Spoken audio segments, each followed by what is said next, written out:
Salut! Content de te savoir sur ma chaîne en ce moment. Je suis Francis Kimo. Nous parlerons dans cette vidéo du second principe directeur d'ITIL qui est démarrer où vous êtes. Quel est l'objectif de ce principe directeur? Nous démarrons dans un instant.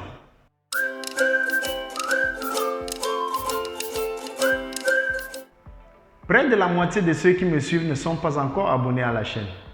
C'est le moment d'appuyer sur le bouton abonner et activer la cloche afin d'être notifié automatiquement pour les prochaines vidéos.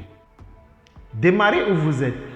Ce principe directeur nous recommande de ne pas partir de zéro pour créer quelque chose de nouveau sans tenir compte de ce qui existe déjà.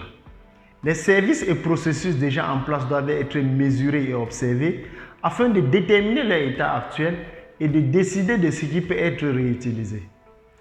Les décisions sur la manière de procéder doivent être fondées sur des informations aussi précises que possible. Ne vous fiez pas aux statistiques et aux rapports pour vous informer de la situation actuelle.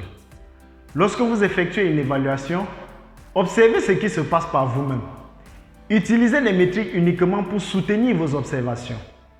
Recherchez les informations à la source afin d'éviter des hypothèses qui, si elles s'avèrent non fondées, pourraient être désastreuses aussi bien pour les délais, les coûts et même la qualité des résultats. Ceux qui observent une activité ne doivent pas avoir peur de poser des questions pouvant paraître stupides.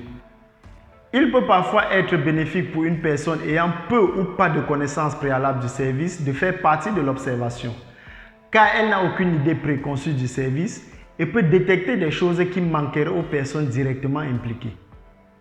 Imaginez par exemple que la procédure soit très lourde au niveau de la comptabilité de votre organisation et qu'il faille travailler pour la rendre plus fluide.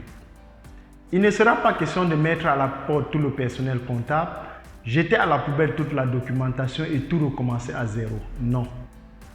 Ce principe directeur recommande d'observer déjà le fonctionnement actuel du service et détecter les tâches sans valeur qui existent dans sa procédure. De ce fait, il recommande de ne pas se contenter uniquement des rapports pour prendre des décisions, mais d'observer en temps réel le fonctionnement actuel et n'utiliser les rapports que pour soutenir ses propres observations. Il est aussi recommandé d'avoir pendant cette étude de l'existant une personne n'ayant aucune connaissance du domaine étudié, pouvant avoir un regard neutre de l'activité et poser même des questions stupides à la limite. Ceci pouvant conduire à détecter des zones d'ombre échappant au regard des professionnels. Si vous avez la charge de relancer une organisation qui se retrouve au bord de la faillite par exemple, il n'est pas indiqué de mettre de côté l'ensemble des procédures, virer tout le personnel et tout recommencer à zéro. Car même au bord de la faillite, il est possible de retrouver des procédures réutilisables et du personnel compétent pouvant contribuer à la relance de l'activité. Se baser sur l'existant pour les améliorations ou les nouveaux projets est une approche moins onéreuse que de repartir à zéro, car elle vous permet de préserver la valeur que vous avez déjà. De plus, elle vous aide à garder votre personnel impliqué. Ils seront beaucoup plus susceptibles d'appuyer les changements dont vous avez besoin si vous prenez en compte leurs contributions précédentes. Toutefois, vous devez être également à mesure de savoir lorsqu'un remplacement complet est vraiment nécessaire. Mais ceci devrait aussi être le résultat d'une bonne étude de l'existant. Sur ce, je te dis à très bientôt pour une autre vidéo où nous parlerons d'un autre principe directeur d'ITIL. Bye bye.